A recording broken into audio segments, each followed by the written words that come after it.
¿Por qué no se puede sentar Paloma Valencia con Pablo Catatumbo a conversar sin que le insulte, sin que le grite que es un narcoterrorista? Al estar siempre tan polarizada, los unos construyen a los otros a partir de estereotipos y eso hace que es imposible que se sienten a conversar tranquilos. Es una sociedad que está muy mediada por estereotipos, porque es una sociedad que ha estado muy polarizada desde hace mucho tiempo. Llevamos 70 años de polarización. Primero fueron liberales y conservadores, después fueron guerrilleros contra paramilitares, ahora tenemos gente a favor y en contra del acuerdo de paz.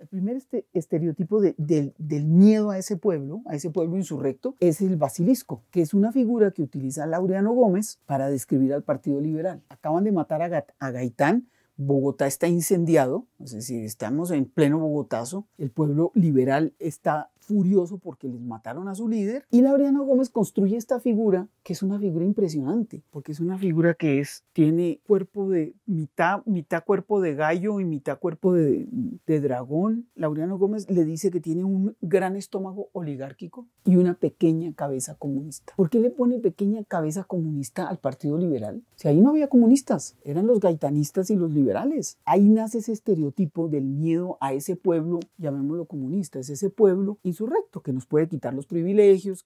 En esta imagen podemos observar una manera muy interesante en que se caricaturiza este acontecimiento. Se supone que es más bien como de una primera intento de incursión que hubo 2 años antes, en 1962, pero pues se puede ver que el guerrillero, o en este caso todavía no era un guerrillero, era un campesino, tiene una especie como de fisionomía normal, pues está más pequeño que el otro, pero podemos decir que su fisionomía es medio heroica, ¿no? La pose que tiene, la manera como está lanzando la piedra, y por otro lado pues podemos ver al soldado cayéndose, pero es un soldado fisionómicamente desagradable, su panza, sus patas. En este caso la metáfora de David y Goliat lo que trata de hacer es una inversión de esa relación que hay entre el arriba y el abajo. Si el arriba es más poderoso, entonces es mucho más heroico que el que está en una posición inferior logre derrotarlo. Y el hecho de que, según la narrativa de las FARC, 48 campesinos con sus armas hechizas que venían desde la Guerra de los 1000 días y con sus pocos recursos pudieran derrotar, o por lo menos defenderse o no ser derrotados por 16.000 hombres del ejército apoyados por material aéreo de las Fuerzas Aéreas norteamericanas.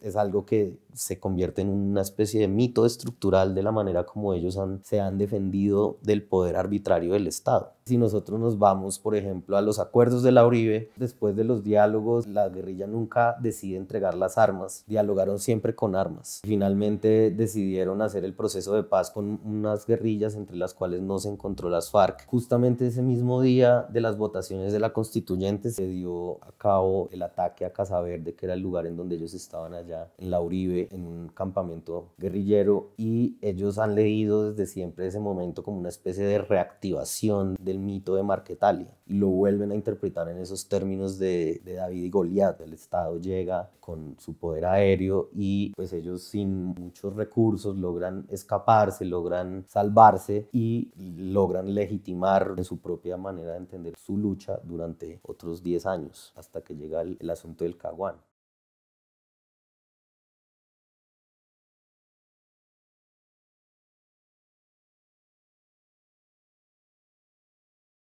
Las FARC, antes de que empezara el periodo del Caguán, estaban bastante crecidos militarmente. También se sentían como unos pares que ya le podían hablar de frente al Estado colombiano. Y de hecho toda la estrategia discursiva y de la época de ellos fue no necesariamente lograr un acuerdo, sino de aprovechar la coyuntura para tomarse el poder. Aunque también hay lecturas que dicen que lo mismo estaba haciendo el Estado, ¿no? Como también estaban aprovechando la coyuntura para crecer militarmente, y pues el Plan Colombia y como que estos acuerdos sirvieron para que ellos se fueran creciendo militarmente. Podemos ver la bandera de los Estados Unidos como una especie de símbolo del norte, el poder, los vencedores, y pues la leyenda que dice ahí, cada vez más cerca de las estrellas, de alguna manera apoya como esa cuestión del arriba.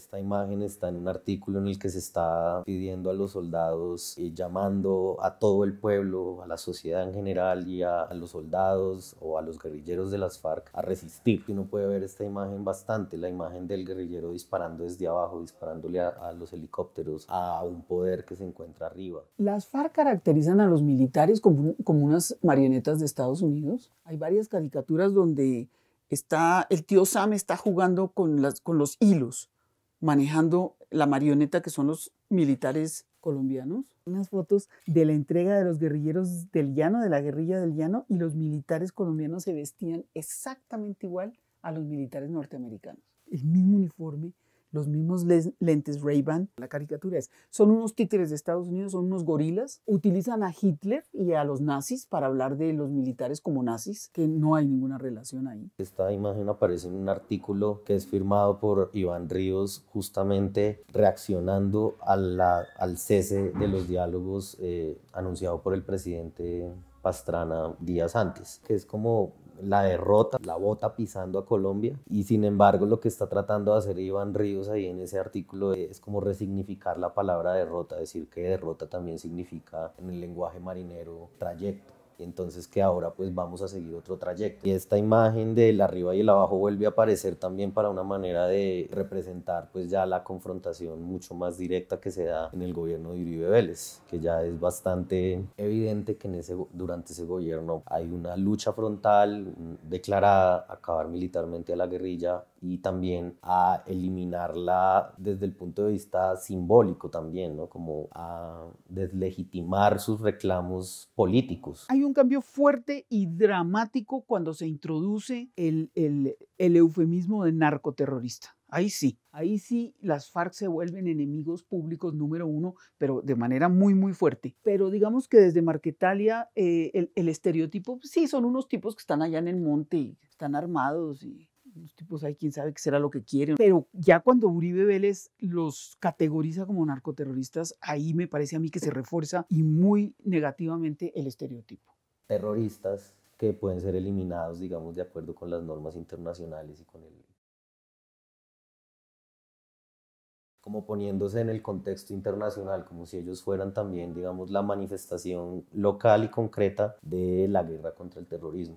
Al momento de la firma del Acuerdo de La Habana, que es bastante significativo que el momento en el que justamente Timochenko está haciendo una referencia a 100 años de soledad, en la que está hablando de que mataron a un personaje y le impidieron como materializar su amor. Lo que él básicamente está diciendo es que esperemos que esta vez no lo maten. Y justamente en el momento en el que le está diciendo eso, pasa el avión Cafir, que empiezan a aparecer estos memes en los que muestran como si fuera Álvaro Uribe Vélez el que fuera manejando el avión. Y de alguna manera se vuelve a repetir toda esta estructura de arriba y abajo de la que venimos hablando. El susto de Timochenko realmente muestra ese miedo que ellos le tenían a esa manera como el Estado los combatía a través de los bombardeos.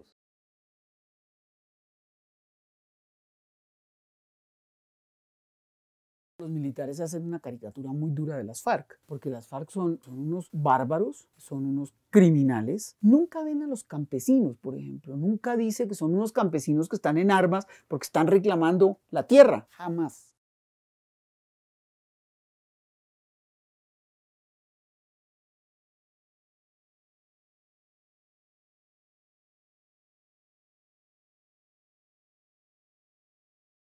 Esta especie como de confusión en la que siempre están porque piden paz y a la vez llevan a cabo las acciones de guerra, un poco en esta lógica de todas las formas de lucha. Uno también puede ver algunas representaciones así durante el Caguán, esta es muy interesante, que se ve como si en vez de negociar lo que estuvieran haciendo fuera tanto Pastrana como Marulanda poniendo ingredientes químicos que les permiten a ellos elaborar sus armas hechizas, ¿no? Sus cilindros de gas. Pues esta ha sido como una manera muy, muy estable a través de la cual se ha representado a las FARC, pues con justificación, porque justamente a través de ese tipo de actos es que ellos se han manifestado, ¿no? A través de las minas quiebrapata, a través de los cilindros de gas, de los cilindros bomba. Todas estas representaciones se han cristalizado de una manera muy evidente, y el uso, la manera como se interpreta visualmente, como se representa visualmente a la guerrilla durante los diálogos de La Habana,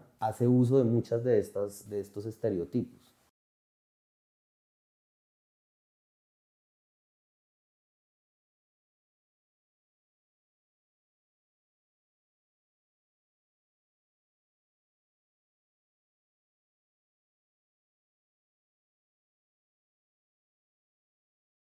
En esta caricatura de Caballero uno puede ver el guerrillero, para hablar usa las armas, y cuando trata de usar un micrófono se enreda, o sea, no puede decir, no puede expresar, si no es por medio de las armas. Vuelve otra vez como esta cuestión de la dicotomía entre armas y palabras. En La Habana por primera vez no se dejó que los negociadores estuvieran vestidos de camuflado, ni que llevaran sus armas. Es que hay unas fotos que uno puede ver de las negociaciones del Caguán y de la Uribe que son impresionantes, o sea, que es la mesa de negociaciones y son los delegados de las FARC con el camuflado y con unas escopetas, unos fusiles grandísimos mientras discutían. O sea, es impresionante que un diálogo se dé en esas condiciones. Pero hay épocas en que es mucho más fuerte el odio a las FARC. Paradójicamente, el proceso de La Habana reforzó otra vez el odio. Las caricaturas y la manera como la gente se imaginaba el diálogo era como si todavía estuvieran dialogando por medio de las armas. El caricaturista que está